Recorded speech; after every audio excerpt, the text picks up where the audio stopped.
Hey, everybody.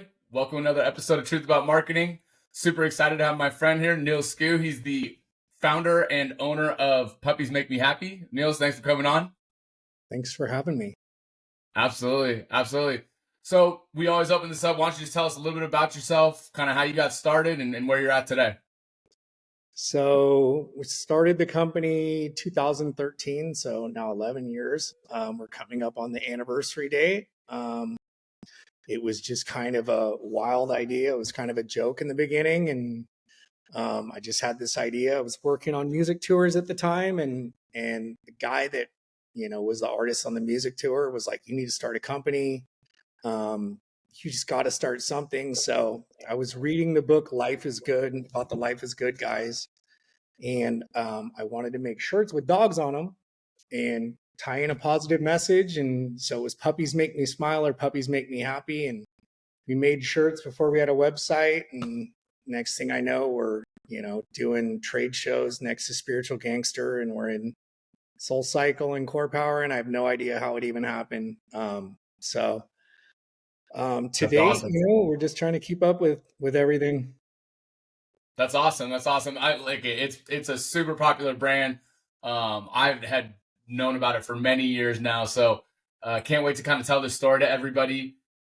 First thing we always do after we kind of get the intro going, we always do this lightning round. So we just ask some questions, just off the cuff, what your answers are, kind of get the conversation going. So if you're cool with that, we'll start with that. Let's go. All right. So favorite marketing technology. Grin or Klaviyo? Okay. And that's so Klaviyo, I know. Email software. What's the other one? Grin is a influencer marketing database. You basically can say, I want to find people like Colin for my brand. You punch in your Instagram, your social media, it spits out every single person that is basically your twin on Instagram. You can reach out to them. Right. You can track everything. You can track how many impressions they've gotten you. Yeah. Awesome. Let's do favorite social channel. Instagram. All right. Least favorite social channel. TikTok. Brand or person with good marketing. Low Sundays Tequila. Duvin. I love Duvin. They both do really good. Low Sundays is a tequila brand that makes clothing that, people love and want. And I look at it and I'm like, dude, this is the coolest, apparel brand, but they're actually a tequila brand. Nice. Okay. Brand with not bad marketing, but needs help with marketing. All my competitors.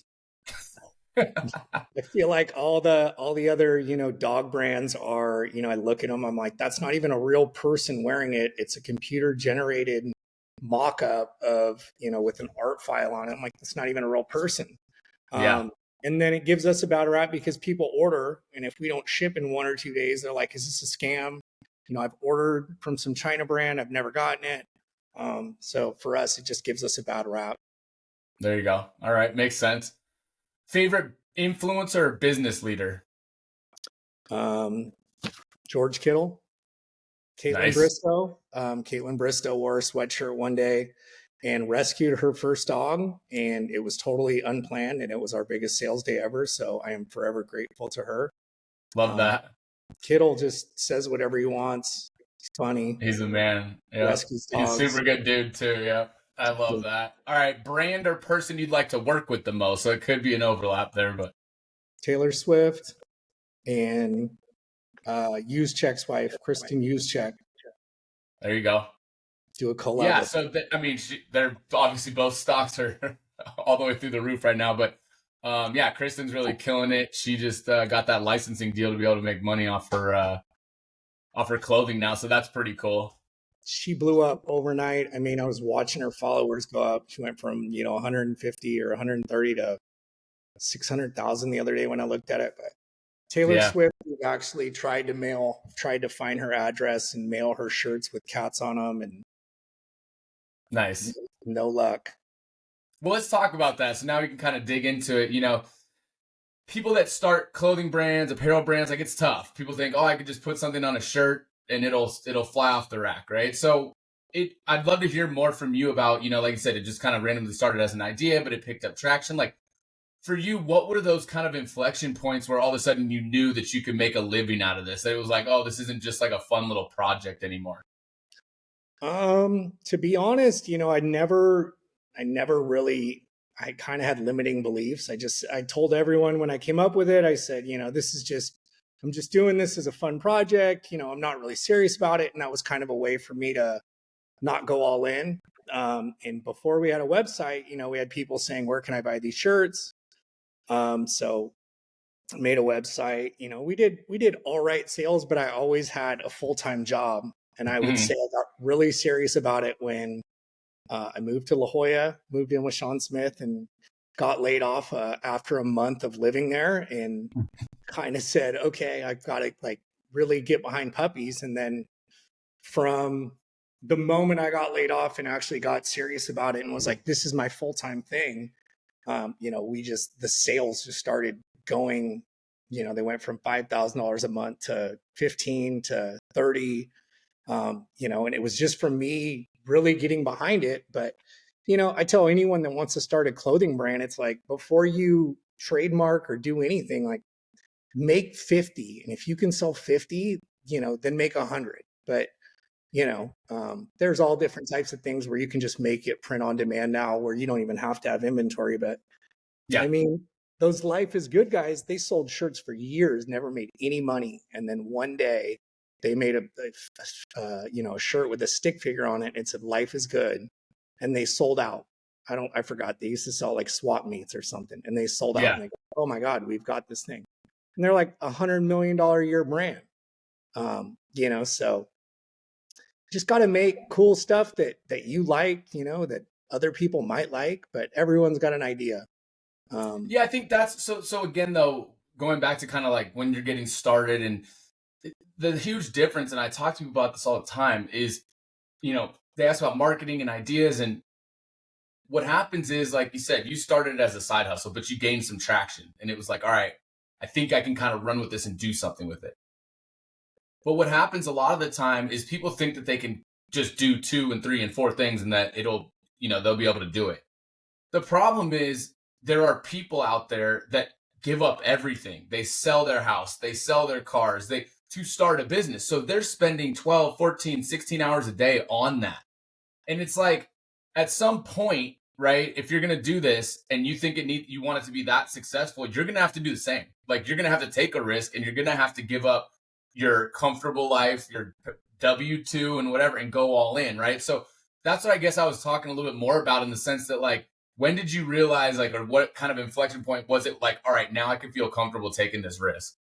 I feel like I was forced to do it. Okay. I was laid off, but I tell everyone, I'm like, do it on the side, do your side hustle on the side, but keep your job. I mean, there's no way I could have, made it if I was just like, I'm going to quit my job right now. I loved my job. I used to work on music tours with celebrities and meet the coolest people, and I was able to run the business on the side. But I might have never just said, hey, I'm going to do this full time unless I was really forced to. But looking back, it was the best thing that ever happened to me. Yeah. It's tough to do 2 things at once. I see people that have multiple brands. I'm like, I couldn't do it. I can't even run 2 Instagram accounts. It's just tough. You need to. I'm not good at getting other people to do things or asking for help, but getting good help, getting good partners, it's key. But there's fake gurus that tell everyone, quit your job, buy my course. You look at Baller Busters all day, and people do it and fall for it. But you've got to do your side gig when you get off work, and once you're able to support yourself, then maybe take the jump. But being an entrepreneur sucks. I mean, that's one thing that I'll always, whether it's a guru or something else, one thing that I'll always agree with those people is when they're talking about, like, the hardships of entrepreneurship or starting a business or whatever. I'm like, all right, at least they're not lying about that. Like, that's one common thread, whether it's a course seller or a business owner or whatever. The one common thread is, like, entrepreneurship sucks, right? Like, there was a funny meme that I saw the other day, and it was like the kid with the Nerf gun that shoots himself right in the crotch. and it's like, this is what entrepreneurs be like. And he just shoots Every himself. day. But it's true. Like every day there's something new that you're like, God damn. And anyone that says that anything is easy is nothing is easy, you know? Yeah. I don't know. Anytime I thought something was going to be easy, it was never easy. Yeah, absolutely. So where did you get started, right? So like you said, you were just kind of an idea, you're going to put some, dogs on shirts, but then like it really evolved and like took on this personality. Cause like, I mean, it's funny because even when you just say, oh yeah, when I started Puppies, right? It went from like the brand being Puppies Make Me Happy, but like even around here and the people that we know, when you just said, oh yeah, the Puppies brand, right? There was only one Puppies brand. It was Puppies Make Me Happy. So like, and that didn't happen overnight, right? So you started with just, hey, like cool, kind of like playing off culture. Talk a little bit about that. So first the idea was it was just going to be called Puppies. So I was just going to have the first logo it says Puppies, and inside the letters is pictures of puppies. I tried to file for the trademark for Puppies, got a cease and desist from Hush Puppies, which is owned by Wolverine. So then, which they make shoes. So then, Crazy. it was Puppies Make Me Happy. So it was all about the positive message. And to be honest, I don't think it would have lasted if it was just puppies on t-shirts. It needed to have that positive message. And the whole idea of it was like, you were wearing a shirt with a puppy and someone walks down the street and sees it, or even just says the word puppies on it, you were going to smile, and it was going to make people smile and be happy. And that was kind of the idea. So from that, we evolved it into Puppies Make Me Happy. It was all about spreading happiness, donating to rescues. That was a big part. Yep. The reason why I came up with Puppies is because I always had an idea that I wanted to make hearing aids for deaf dogs, and it was going to be called Puppy Hears. And okay. That was very expensive. So the cheaper option was to make shirts with puppies on them. So I knew nothing about apparel. I called my buddies that own a apparel company. And I said, can I buy some shirts from you? And they said, yeah. And then I said, where do I get them printed? They hooked me up with a screen printer, made 150 shirts, gave them to some people, and, the rest is history. And like I said, we had no knowledge of apparel. So, we've learned how to make different cuts. It was all just regular t-shirts, and girls kind of told me, I don't wear anything that goes around my neck. I like stuff that's below. So then we started making certain cuts for girls. Next thing I know, we're making, different cuts, stuff I didn't know. We actually made a shirt that said Puppies in Fitness for a spin studio in La Jolla. And my designer came up with it. It said Puppies in Fitness. It was a Frenchie on a spin bike. We gave them for free for everyone that did this charity ride for wounded warriors. And, we never thought we were going to sell them. And then someone on Instagram said, I want to buy the one with the dog on the spin bike. I was like, you want to buy this? So we started selling them. Next thing I know, it's our bestseller. And then, I'm like, these people just go to the gym all day. Like, what do? They don't even work. And then someone said, can you make a yoga one? So we made the yoga one. From that, we got a wholesale account. Next thing I know, we're in, fitness studios. We're doing fitness trade shows. People are saying, how'd you come up with this? We found a niche in women's fitness apparel with dogs on it. That's awesome. It's just kind of crazy. Well, so that's something too in marketing, right? Like, and I don't think people do enough of this. And it's, the whole point of when you do creativity sessions. And again, I've had this conversation too, where like, I used to think I was creative, but I get around other people who are really creative and actually like that is what all they should be doing. And I realize that I'm not that creative, but the iterations and the idea sessions and the, hey, there's no such thing as a bad idea. I really think that's true. Like when like you just said, you're talking about, first of all, you never set out to go anything beyond puppies. Then next thing you know is Puppies Make Me Happy. Then next thing you know, somebody wants a fitness shirt. And now next thing you know, it's your top seller. Now you guys have iterated so much. I mean, you guys have pages and pages of different apparel. What do you feel about when you're expanding? It's like, hey, I have some of these that are really working. Why do I want to give myself the headache of having more SKUs and more you know, design sessions and more different products. It's like, honestly, most people say the more SKUs you add, the more headaches, the more that can go wrong, the more paperwork. So like what, for you, now that you have such a massive portfolio, how do you approach that as far as like adding new things, doing creative iterations? What is that process for you guys? It's a double-edged sword. So in order to, when we hit $1 million in sales one year, right? The first year we hit it because we had so much inventory. So in order to like grow that big, you need to have loads of inventory. We had way too much inventory. And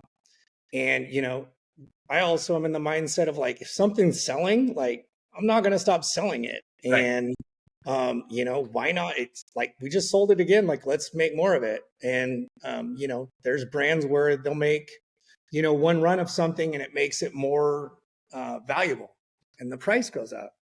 And Yep. I don't know, we've done that with certain collabs where, Or drops. Yeah. Kane Brown's people say like you can make 300 of these, or we say we're only going to make 300. But there's a word for it, but there's certain designs that we'll just continue to keep making. And and then some of those other ones that we have too many SKUs. People say I'm going on your website and it's taking me way too long, and I need to find someone to like better categorize the site so it's easier to search. That's Yep. one thing I'm working on right now. Yeah. It's a mess.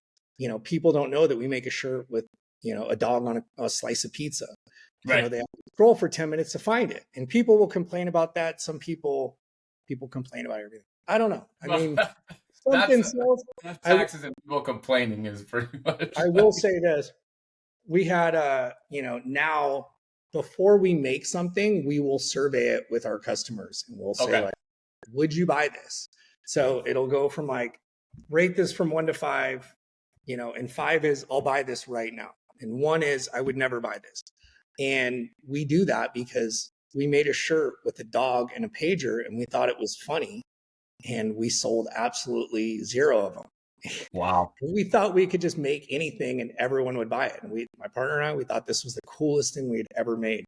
And we launched it and no one bought it. And we're like, and still now when people have bought it, we did sell through it. We discounted it. I'm like, you people that own that shirt, I'm like, you own the coolest shirt that we ever made.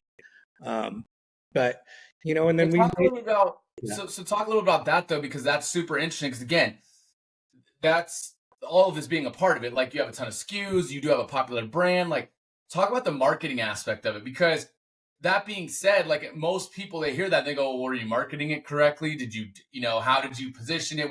So like first and foremost, like let's just talk about the base level. Like what do you guys kind of lean on for marketing? What's your go-tos? What works? What doesn't work? Like what's your experience with marketing on the Puppies brand? So for me, I've never made a plan about anything. I'm bad at planning. I'm bad at budgeting. I'm bad at like forecasting. The way I built the brand is, probably the same way you would build something. I don't look for, the most famous people. I look for the people that know all the famous people. They're, what are they called? Connectors or something? Micro influencers, sure, yeah. Micro influencers, but connectors. I think there's like a Gladwell book on it about, the people that know everyone.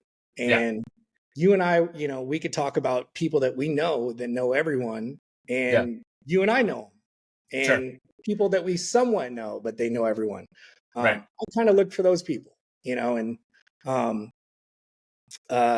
just kind of lean on those people because, like, if say Jay-Z, if Jay-Z's buddy is wearing a shirt and Jay-Z likes it, he's gonna be like, where did you get that shirt? And then his buddy might say, hey, Jay-Z liked my shirt, you want to send me one for him? You can't send one to Jay-Z and tell him it's cool. The people around him have to tell him it's cool. Absolutely. We unfortunately never got Jay-Z to do anything, but I will say one good thing about we had a shirt, that a Puppies and Yoga shirt, but it was on this gray sleeveless, and we didn't sell them. So I had a lot of them, and I sent them to little Dickey's manager, and I was like, this is a shirt we can't sell. And then 3 years later, he's wearing the shirt in his TV show, totally unannounced. First episode, he's wearing Puppies and Yoga, and everyone's like, I want that shirt. I'm like, we sold those shirts for like $7, three years ago to get rid of them. Bottom. We didn't sell them that cheap, but we sold them for 50% off, and we probably had a tough job selling them. But I always look for people, and I'm kind of jaded about Instagram. I love Facebook, I love Instagram, but it used to be that if I posted something on Instagram, everyone that followed us would see it. It was all chronological. Right. And now, if we don't spend our money, marketing with Facebook and Instagram, no one sees it. You could follow our account and never see our stuff. The big thing now is influencers. We don't pay influencers. So any influencer that's worn our stuff has just been out of the goodness of their heart or because they actually liked it. We've bootstrapped everything. But I think that, give it to the people around you. Give it to the most influential people that if you're going to give something away, give it to the influential people that and just start with that. And if you can't sell what your idea is, then probably move on to another idea. Yeah. And I mean, I think what you're holding is very valid in terms of, I've seen so many times that like people try to, so for example, and I talk about this a lot, you could go pay somebody, a high-end influencer, $20,000, $50,000 for them to post something. But first of all, that always ends up being super transparent. Like, when somebody got paid, like they weren't doing this naturally. They weren't actually supporting your brand. And then now you're out 50 grand because their audience knows that. They know the kind of things they like. So number one, there's really a lot of value in connecting with people that actually connect with your brand. It'd be like you with puppies getting, I don't know, let's just use Taylor Swift, for example. She is a cat person. It'd be like you sending her dog stuff and not really even connecting and understanding her, and then her being paid to promote dog stuff when all of her fans know that she's a cat person. Like, that's just inauthentic. It's not reading the room. It's not understanding your audience. It's not any of that, right? The second piece of that is that, okay, now you get beyond the paid part. It's like, I don't know, like I've seen business almost go out of business because you use that much of your capital to try to, get these quick hit sales and then boost your kind of bankroll so you can keep expanding. To your point, there's so many better ways to go about it. And your example of whether it's a micro influencer, connect or whatever, you just got to find the people that you think would actually like your brand. And instead of trying to force, a square into a circle, it's like, just find the like-minded people, find the people who would just appreciate just being involved with you at all. You know what I mean? Right. I wish we had a budget where we could just pick out, 20 people that we wanted to pay to post. I have dreams about that. Maybe it would help us blow up quicker. But yeah, I mean, anytime anyone said, I can post this, but my rate is $1,000. I mean, that blows my mind. And there are people that get paid $20,000. It's like, who's paying this? But it's kind of crazy. When the Jenners and Kardashians and they're commanding $500,000 a post or whatever, I'm like, man, this is just. I mean, I know people that have paid, someone in the Kardashians just to do a post. And I think they gain, a couple 100,000 followers. And it's like, yeah, but who are those people? Are they even real? Yep. But another thing that goes there with social media and that whole thing and the following, the community, this and that, is just the idea that, you're gaining, there's how many robots, then there's how many people that aren't even in your market. So put it this way, let's say that you were a marijuana brand or an alcohol brand or anything like that. Well, how many of those people that follow them are under 18, under 21? You know what I mean? Like, so then you're just, again, I think it's so much more important understanding your audience and understanding that exact target market that you're finding that really good fit. And put it this way, we just did Laundry Sauce, right? Who they used Scott Eastwood, and not used, but they partnered with Scott Eastwood, and Scott Eastwood really liked their brand. So versus like actually just paying him a net dollar, he wanted to be involved as like a strategic partner or, be an operating partner, if you will, based on the fact that he's part of the marketing, right? So he was a perfect spokesperson, and he genuinely, like, that ad and the creative that they did went viral. Like, he's made a tremendous impact on the revenue of that brand. But I say that because that was an instance where it was a perfect fit. They did their research. They knew that that guy was going to move the needle for their brand, because it's laundry sauce is a men's laundry detergent that, like, it started out as men's, but it's just a good fragrance that men can like instead of lavender and rose petals and whatever else. So that worked out, and I applaud them, and I think it was really cool that they were able to make something like that work, but it was a calculated investment. What I hate seeing is when people just think that the magic wand is find somebody famous, just give them some money, promote it, it'll work. Like, Give him equity. not how it works. Yeah. I mean, So he's a beautiful man. His dad is uber famous. Who buys the most amount of stuff is women. What do women like? They like beautiful men. So why not, I mean, he's one of the most beautiful men I've ever seen. but it worked both ways, right? Because it was the idea that like dudes aspire to like, hey, be seems like a like, cool dude. He gets all the chicks. Like, what's he buying? Oh, he buys laundry sauce. Probably help me out. But like you said, there's women out there that go, oh, this is what Scott Eastwood uses. At least my man could smell like him. You know what I mean? Like, so they'll go out and buy it for their boyfriend or their husband. Or I mean, he's even a celebrity he's an influencer in the celebrity world. So celebrities look at him and go, I want to do what Scott's doing. I mean, that's a great spokesperson for your brand. Scott's an awesome person. That's a great idea, so, but that probably wouldn't work if you don't have, someone like Scott promoting it, or someone that's a good speaker. I saw that commercial or that ad and I was like, man, that is like studio quality, work.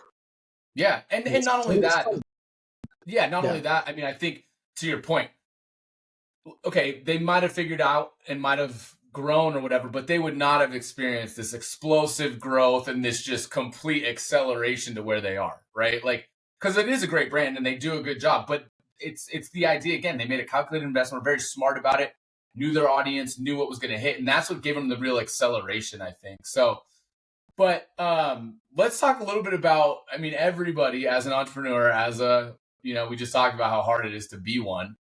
Talk about a little bit, I know you were telling me before, so the shirt actually made its way onto Jimmy Kimmel, right? But then right after that, you guys had a massive disaster. So tell us a little bit about what happened with that. Oh, man.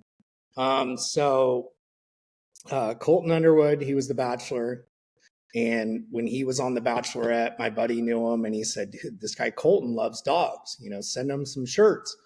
So I sent him some shirts and, he's like, I love these. And next thing I know, he's on The Bachelor. And so one night I'm sitting down, I'm about to watch The Bachelor, with some friends, and I get a DM from Colton and he's like, watch Jimmy Kimmel tonight. I'm like, what is he talking about? So he was on Jimmy Kimmel. They show a photo of him wearing a Puppies Make Me Happy sweatshirt. And he said, where did you get the sweatshirt?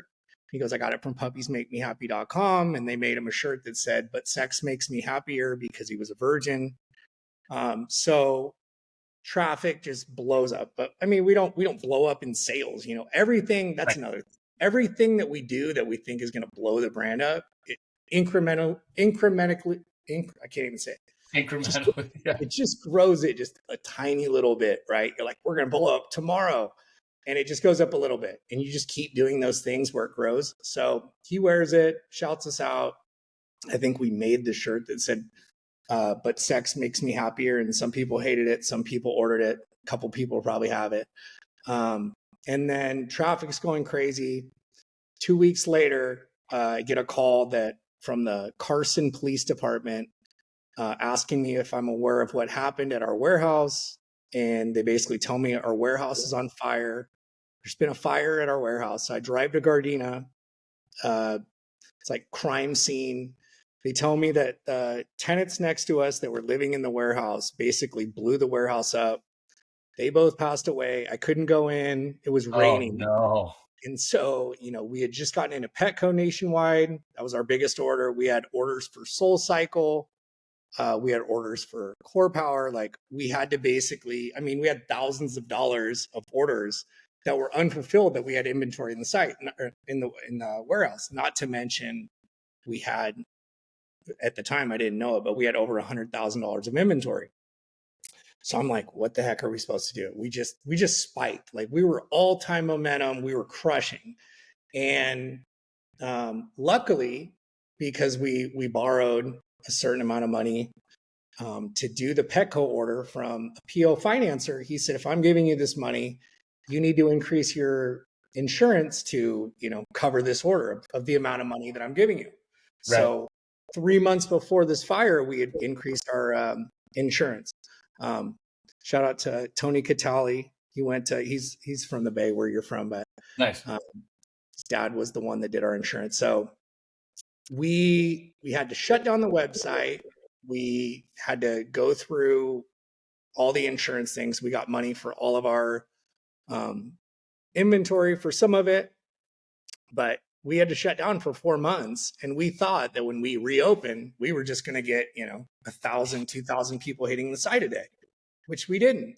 And and the people that did said, I want the yoga one. Well, we don't have the yoga one. They all caught on fire. I want this one. So we had very little inventory. And, what we learned was people get new habits. If they don't go to Puppies Make Me Happy once a week, they go find something else they're going to buy. Something else. Yeah. Yeah. Slowly but surely we had to, work our way up. And I feel like we did work our way up, and it was tough. I mean, there was fights, there was anxiety, there was stress, there was a lot of top ramen. And then, I feel like we built it up. And then right when COVID happened, it was like one of those roller coasters. It was straight down to the bottom because all wholesale orders got canceled. That was half our business. It's like, what are we going to do? Can we even ship orders? We can't print anything, So yeah, it's just tough. I mean, that's part of a company, it's like you have the highs and you have the lows, and you can have that in the same day. I mean, a warehouse fire is pretty extreme, but same thing can happen. We've had friends who've come on here and talk like, oh, we gotta, we had sizing was wrong, or there was a misprint, and all of that stuff can be super expensive, man. Like it can kill a business. So, while we never like to think about a rainy day or think about the ultimate disaster or, worst case scenario, I think in any business, it's really important. I mean, I haven't talked much about business insurance or, as far as that goes, but marketing and all that ties into that. Like put a bunch of money into marketing, then operations can't keep up. And then, you get a lawsuit or whatever. I mean, anything can happen, so. Yeah. I mean, I could tell you all about insurance now, but it's, people will spend a lot on marketing and they don't have the inventory. They don't have the inventory to keep up with it. Yeah. So then they've got all this demand and they have no product, and they're like, well, we didn't think this through. That would be something I would do. But I mean, it's a crazy thing. One thing that someone said to me, right in the heyday, they were like, every brand goes through a peak and then, it kind of falls off. Think of brands that you like that you no longer like, and I was like, that can never happen, but it happens. People don't buy your brand for the rest of their life. They buy it for a 1 to 2 year period, maybe if you're lucky. And you're always out looking for new people. I mean, one thing, you've got to keep your customers happy. Your customers need to be the most important people in your business. They need to be the decision makers. You almost need to ask them before you do anything. Well, and it sounds cliche, like, oh, we wouldn't be here without our customers, but it's like, it's true. Like if we don't have customers, we don't have a business, right? So, that's something that I think too, people sometimes get kind of selfish. They're like, oh no, but this is what I think. Well, that's great. But to your point, like you survey stuff, you're like, we think this is funny, but do our customers? And then all of a sudden it's like, whoa, we were way off. Like we thought they'd love this. And they're like, this is stupid. You know what I mean? Then you've got dead inventory. Right. And you spent money on something that you should have spent money on something else. It's strange. I hear TikTok's really good. Every time I hear TikTok, I just feel old. It's one of those things, man. Like I have educated myself so much on it and tried to spend more time on it. It's just like, it's crazy how much people are flocking to TikTok. It's like, they're starting to get everything there: news, entertainment, shopping, like obviously the new TikTok store where you could basically buy. Now, I talked to somebody else the other day, and it's the same thing we were just talking about. I personally have never bought anything directly off Facebook, Instagram, TikTok, none of them. I'll see something or I'll see an ad and I'll even like go all the way through to where it's like purchase, right?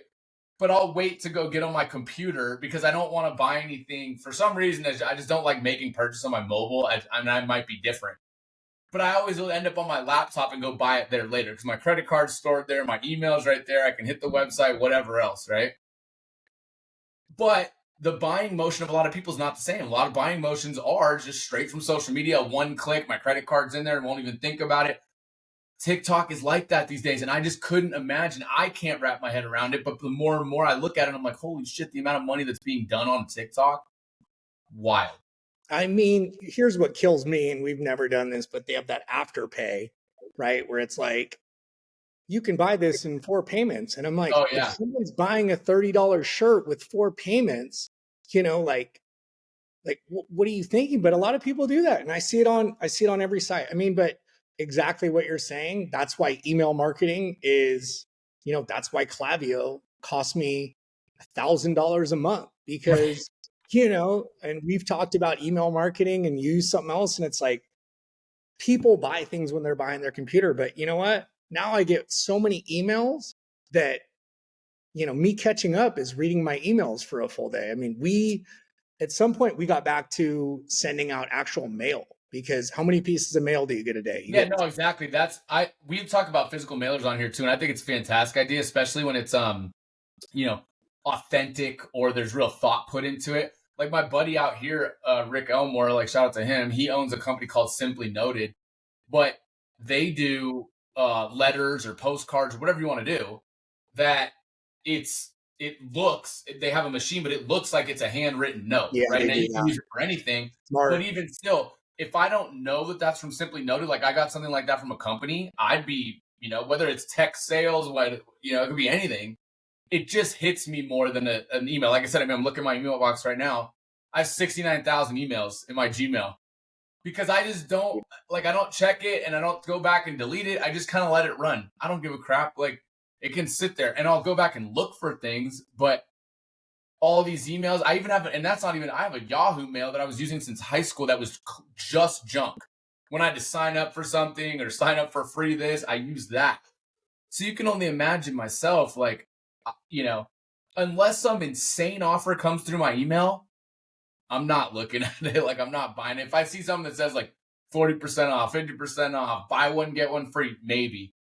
But a regular retail email that's just saying, hey, like it's been a while, oh well. I mean, the text deals too. I mean, we tried that and I was kind of like, you know what? I'm getting too many texts from certain companies. Mm-hmm. But I know a lot of brands that do really well with the text. I mean, I think it's about having diehard customers or diehard supporters.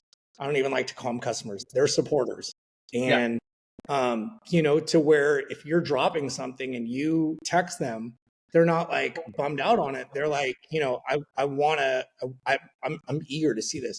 Speaking of handwritten letters, I've done this since the beginning. Every Christmas, I didn't do it this year. Now my dog's going crazy. It was just me. We can cut that out. But, I would handwrite letters to the 100 biggest customers or I would handwrite letters to the 500 biggest customers. I mean, I don't remember what the last one we did was, but people have said, I always look forward to getting the handwritten thank you letter from, Puppies Make Me Happy around Christmas, just saying like, thank you for your support for another year. Without you, we wouldn't exist. And that's dead honest.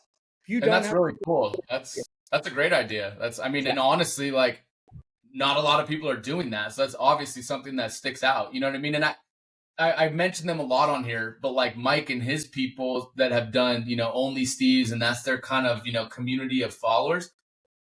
They do an incredible job of engaging with those people, answering their DMs, and it's authentic. It's Mike answers them. You know what I mean? Like that connection that they feel, they're so much more inclined. And the funny part is you could segment off and be like, oh, I'm only going to go after the people with money because they're inclined to spend more.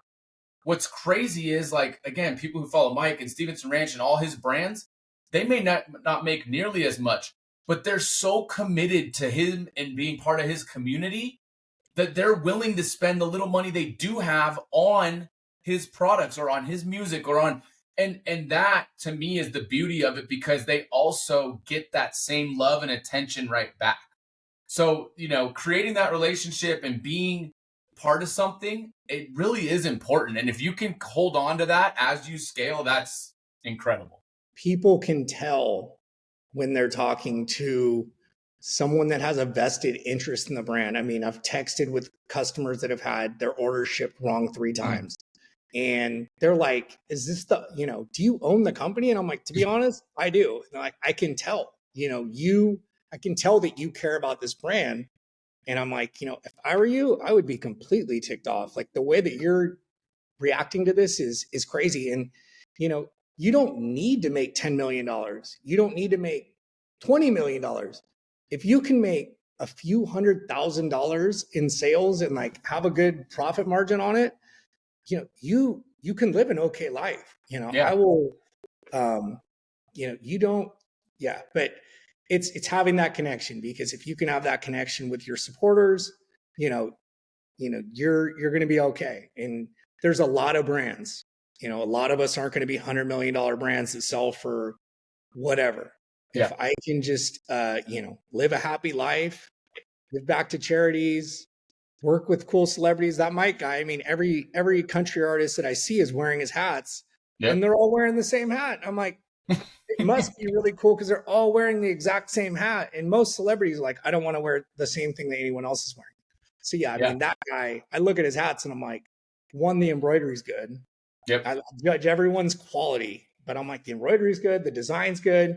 I can tell he cares about his customers. He talks about it. He's like, we've screwed up. Yep. He's honest. And, for him to go through and talk to those people on social media, it is time consuming. Oh, yeah. We had a time where I wasn't running the socials, and I went through 80 weeks of unread DMs and had to literally DM these people, every single one of them. And it took a week. Yeah. It is time consuming, and it plays on your emotions, but you just gotta. I think the other thing is the authenticity of it, right? So I don't, Right. and the idea, and I'll just kind of proliferate on Mike here, but the thing is, like, the other artists and the other people that get behind him is because they also appreciate what he's doing and how he approaches business and how he approaches his community. Like, so when it genuinely becomes a lifestyle brand, because what you're wearing and what you have on your head or your chest or whatever is basically a representation of, like, yeah, I'm a Steve. I'm part of Stevenson Ranch. That means that I appreciate authenticity. I appreciate quality. I appreciate the connection that these people have, right? Whereas, and ultimately, if you scale all the way up and go to bigger brands, I think that's what the bigger brands are screwing up right now. They're not realizing that, like, oh, it was just one ad with one person that was kind of controversial. You don't get it. Like, people in these economies, and they don't have the money, and like they have to choose very wisely where their money goes. It's starting to become a big deal. Like, maybe you didn't used to care, but now, like, it's not just one ad anymore, or one decision, or one mistake. Like, that's who you are. And so, you can't be everything to everyone. And again, whether it's Nike or the Bud Light or the whoever, decisions are made. It upsets people. And then, unfortunately, like, you have to figure out how to navigate that. And, I think that's why today, for the Puppies brand, you guys have a little bit more of a Switzerland as far as, like, hey, like, if you don't like puppies and you don't want to donate to charity or to shelters or to be, I'm not saying you're a bad person, but, like, how can you be upset at that or not like that brand? That's really weird. Other ones where it's like, hey, I have to take a little bit more hard stance. Like, let's say that you're a hunting company, or which, traditionally aligned with certain values or whatever. Unfortunately, you can't be everything to everyone, so you kind of have to lean into those things, right? And I think that's what's made it so much harder in the present day. Right. It's a double-edged sword, but we just try to do our best to make people happy. And you can't please everyone, but you just got to try and do your best, and be a brand that people remember, and then they're happy. I had something I was going to say and I can't remember now, but someone could buy that Stevenson Ranch from your buddy Mike, and completely ruin it. And they could ruin it in 6 months, Yeah. And I bet that guy wouldn't even sell it. They could throw a boatload of money at him. I see his videos, I didn't know who he was. I think maybe you posted him or Skrill posted him or Dustin posted him or something. And he's selling out small venues. He's not selling out stadiums. But Right. I look at his apparel page and I'm like, everyone's wearing this. And everyone that is selling the big stadiums out is wearing this and wearing his brand. Like, that dude has more of a reach than, a lot of people that I can think of. Well, it's funny. We were just at the Niner game, right? NFC Championship. And we look up and Nate Smith, who's doing the opening performance, is rocking a Stevenson Ranch hat. It was like, my Lord. So we were joking. We were like, oh, Stevenson Ranch is on the Niners today. We'll be good. You know what I mean? Love it. But it's real. But to that point, go all the way back to the beginning of our conversation. I'm pretty sure Mike and squad didn't pay him to wear that during his performance at the NFC Championship. But I guarantee you all the pictures and the social media and we're like, oh, what was that hat he was wearing? You know what I mean? And there you go, right? And it was just all organic, kind of hey, this guy loves the brand, he connects with it, and he chose to wear it. Just like many of the examples that you have, right? Where you're like, hey, we didn't know whether it was, like you said, Lil Dickey or Nina Dobrev or Vanessa Hudgens, all who have worn Puppies Make Me Happy, that it wasn't by any kind of paid. It was just they dug the brand and they were rocking it, I've got a funny story. So, the laundry sauce story, someone goes up to Scott Eastwood and says, you're the guy from the laundry sauce ad, right? Yeah.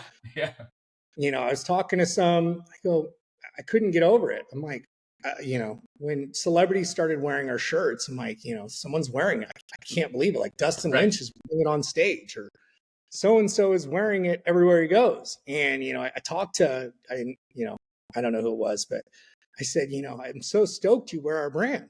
And they said, well, I like wearing, black shirts or white shirts or solid shirts, but when I do, no one knows who I am or people don't recognize me. And, I wore your shirt and someone comes up to me and says, oh my God, I love your shirt. And it was like an icebreaker, and it could be male, female, whatever. It's like an icebreaker. And I think in the beginning it was kind of like, oh my God, you're wearing a puppy shirt. Do you know Niels? And, oh, I met someone that knows you in this city. But, it's almost like, they were wearing it almost to get attention. And I'm like, that makes sense. And when you're a celebrity, your job is to get PR. Your job is to get people talking about you. And every time that someone's worn one of our shirts, it's the easiest PR for them. It's like, oh my God, so-and-so's wearing a puppy shirt, a shirt with a puppy on it or their dog on it. It ends up in People and Us Weekly. It's like wearing Puppies Make Me Happy. For some reason, that's an identifier, right? Yeah. But it happens. It happens with community too. I was going to say, Stevenson Ranch, that it's a community and it's a thing. So I've multiple times just been out and somebody's like, hey, Stevenson Ranch, and just giving you it's almost like a head nod, oh yeah, you're Steve. Yeah, I'm Steve. You know what I mean? Where it's you could just identify with each other. And again, to your point, it's gotten now that so many people have recognized Puppies Make Me Happy, they're easily just going, oh, puppies, I love that brand, right? And it's easy to recognize. And, people don't want to be sold something. I don't think. I'm not good at selling anything. I like talking to people, but in the beginning, we would have some celebrity wearing a shirt, but we weren't in Us Weekly or People Magazine or whatever it was. We could, because you got to pay a PR agency to do that, to get you in there. But people like to find brands on their own. They like to kind of discover brands. So Nate Smith's wearing the SR hat at the game. People are Googling, what's an SR hat? And then they find it and they feel like, I discovered this brand. Melon's a good example. Yeah, great used example. To know Melon from the beginning. And then everyone's wearing it. And, now everyone's wearing it. But it's one of those brands that you discover, you kind of fall in love with. It's a representation of you. And, and then they become kind of diehard fans. And they might buy you, like I said, for a couple years, and then they might be onto something else. But it's about, making something that people can discover you, and, hopefully you make a quality product to where when they buy you, they're your biggest supporters. They're the ones talking about you. And it's better when they don't know what it is, you've talked about people that have worn it, that have been involved with it. But ideally, if you had like 4 to 5 people that you haven't gotten to wear it yet, who would those be? I'd love to get Holly Stocks. My wife loves Cool. her. Olivia Culpo, if I'm saying her name right. There you go. Maybe Morgan Wallens. Women love him. Tiger Woods. Biggest superstar out there right now. Tiger Woods would be all time for me. Maybe John Daly. There you go. Kristen Juszczyk, 100%. Biggest celebrity in the world right now. No doubt. Just got her licensing deal. Congrats on that. And maybe Tom Brady. TB12. The most beautiful man I've ever seen in real life. Love it. All right. Well, there you have it. We got some people out there that we're targeting still for Puppies Make Me Happy. So right on. Well, Niels, thank you so much for coming on. I usually spend all this time asking you questions. So is there any questions you have for me? Not that I can think of. I'll probably think of it later and shoot you an email or something. Yeah, it was fun. Sure. Thank you for the invite on here. I enjoyed it. This is new for me. It's my first TV interview or online interview. Yeah, we'll get some great snippets out of this. Be some great content to share around. Obviously, I think there's a lot of topics that people are really interested in. So again, thank you so much. Got to give a shout out to High Level. That's our marketing software that I use for both my business and for this podcast. It's an incredible piece of software that basically lets you do everything: your email, your social, your funnels, all of it from one place. So shout out to them. There's a link in my bio for a free trial. So thank you for that. Niels, thank you again. Look forward to having you talk